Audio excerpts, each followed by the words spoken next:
Assalamualaikum warahmatullahi wabarakatuh. Saya ingin menanggapi satu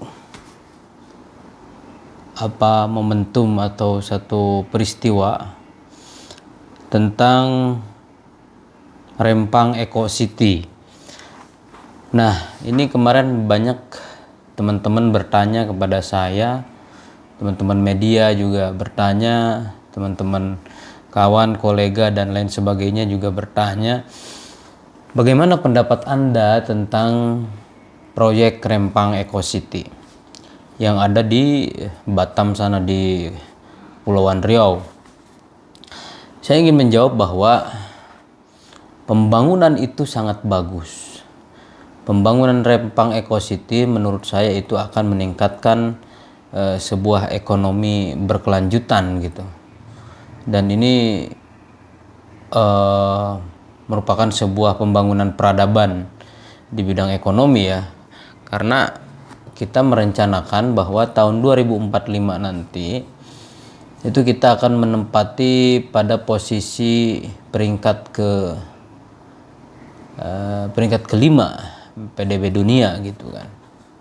Nah, ini menurut saya sangat bagus gitu ketika ada investor besar yang ingin menginvestasikan uangnya di Indonesia gitu. Dan saya lihat banyak sekali warga-warga asli sana juga yang menerima pergeseran itu gitu, pergeseran jadi rumahnya digeser, diganti untung gitu. Karena akan dibangun sebuah industri besar di situ. Nah, juga saya melihat ada hal yang agak janggal juga ketika adanya penolakan-penolakan. Karena setelah saya saya baca persoalannya, ternyata memang ada mafia-mafia luar gitu. Ada mafia-mafia asing juga yang sudah lama ikut berkecimpung di situ di Rempang gitu. Nah, salah satu pihak yang dirugikan atas adanya Rempang Eco City ini adalah Singapura gitu kan. Nah, Singapura itu karena dia sudah membuat banyak hal di Rempang untuk pekerjaan bisnisnya di sana gitu. Karena itu kan wilayahnya sangat dekat sekali dengan Singapura. Nah, merasa terganggu atas datangnya investor yang lebih besar. Nah, tapi kan sebetulnya yang dilakukan pemerintah itu sudah betul, karena lahan-lahan yang dikelola di sana itu adalah lahan-lahan yang mana itu adalah milik pemerintah gitu, lahan-lahan kehutanan gitu. Jadi sekarang yang ada peternakan segala macam di sana itu adalah ilegal semua gitu, ilegal semua. Nah, jadi ini penting kita pahami, jangan asal bahwa wah Rempang Eco City menindas rakyat dan lain sebagainya gitu loh. Makanya ada sebuah ungkapan itu dari seorang ulama gitu kan, untuk membangun peradaban itu kita harus memiliki 4 pilar gitu. 4 pilar itu apa? Yang pertama itu adalah adlul umaro atau biadlil umaro.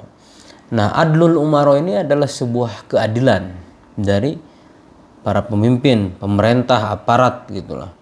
Nah, saya juga mengkritik aparat, jangan terlalu bersikap kasar terhadap rakyat, jangan represif gitu kan. Begitu juga dengan pemerintah, coba berkomunikasi dengan cara yang persuasif gitu, yang baik terhadap masyarakat. Nah, itu biadlil umaro. Saya kira selama ini pemerintahan Pak Jokowi sudah merealisasikan itu, keadilan itu gitu loh, untuk rakyat Rempang. Yang kedua itu adalah bi'ilmil ulama. Nah, jadi bangsa itu akan maju peradabannya kalau para ulama, para ilmuwan, para intelektual, profesor, doktor menyumbangkan ilmunya untuk pembangunan peradaban gitu loh. Bagaimana kita membuat sebuah industri di suatu tempat tanpa merusak lingkungan misalkan. Nah, ini ilmuwan juga harus turun gitu. Nah, ini sangat penting untuk meningkatkan sebuah peradaban gitu. Yang ketiga itu adalah bisakhail agniya atau sakhaul agniya, ya kedermawanan para saudagar, para pengusaha, para investor gitu. Dalam hal ini ada Pak Aguan itu katanya sekitar 20 triliun dia menginvestasikan dananya di Rempang. Juga banyak investor yang dibawa oleh Pak Tommy Winata. Nah, orang-orang mereka itu yang kita sebut sebagai 9 naga itu juga diperlukan oleh bangsa kita, sangat diperlukan gitu. Jangan kita melihat dari satu kacamata saja gitu loh. Jadi ada berbagai pandangan yang perlu kita lihat mereka itu.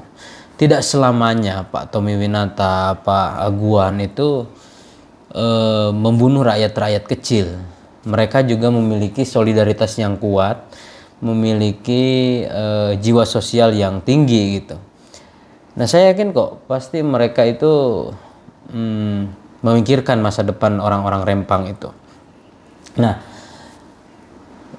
kenapa saya berpikir seperti itu? Saya pernah mendengar satu ungkapan dari salah satu kiai lah, lumayan terkenal juga. Kiai itu bilang begini, bagaimana kita mau memusuhi 9 naga atau orang-orang kaya lah, gak tahu 9 naga itu siapa aja, entah itu mitos atau benar, atau orang-orang kaya di Indonesia. Bagaimana kita bisa memusuhi dia, sedangkan mereka saja sumbangsinya besar bagi negara ini. Misalkan kemarin ketika COVID, berapa triliun yang dikeluarkan dari perusahaan mereka gitu. Nah, oke, itu nomor 3. Nomor 4 yaitu bidu'ail fuqara. Dukungan. Doa itu kan dukungan rakyat. Jadi sebuah peradaban itu akan tegak jika ada dukungan dari rakyat. Nah, apa dukungan dari rakyat itu gitu kan? Ya dengan doa, dengan macam-macam secara moral gitu kan. Kalau material rakyat mungkin tidak mampu juga gitu. Tapi secara moral, dukungan dan lain sebagainya, rakyat harus mendukung membangun sebuah peradaban. Nah, ada pertanyaan di akhir kalimatnya. Firok yang mana yang lebih unggul katanya. Jadi sebetulnya tidak ada firok atau golongan. Tidak ada golongan apapun yang lebih unggul di keempatnya. Yang pemerintah jangan merasa benar karena keadilannya, yang ulama jangan merasa benar karena kepintarannya, yang saudagar jangan merasa benar karena kekayaannya, yang rakyat juga jangan merasa benar karena dia memiliki hak-hak yang besar, suara-suara mayoritas misalkan. Jangan merasa benar. Jadi semua kelompok ini, 4 kelompok ini jangan merasa benar. 4 kelompok ini harus saling yasuddu ba'duhu ba'dan, saling menguatkan satu sama lainnya. Rakyat menguatkan pemerintah, rakyat menguatkan para investor, ya rakyat bersumbangsih juga memberikan solusi kepada ilmuwan, atau begitu juga sebaliknya, ilmuwan juga membantu pemerintah, ilmuwan juga membantu rakyat, ilmuwan juga memberikan solusi kepada pengusaha dan lain sebagainya. Jadi harus yasuddu ba'duhu ba'dan, saling menguatkan. Jadi jangan melihat segala hal itu dari sudut pandang kebencian, gitu loh. Oke lah, Anda yang belajar Marxis dan lain sebagainya, saya juga pernah belajar gitu. Tapi dalam posisi hari ini kita ingin menaikkan level ekonomi kita, negara kita ke arah yang lebih baik gitu. Agar apa? Agar semua masyarakat Indonesia bisa mendapatkan kesejahteraan yang merata. Terima kasih. Assalamualaikum warahmatullahi wabarakatuh.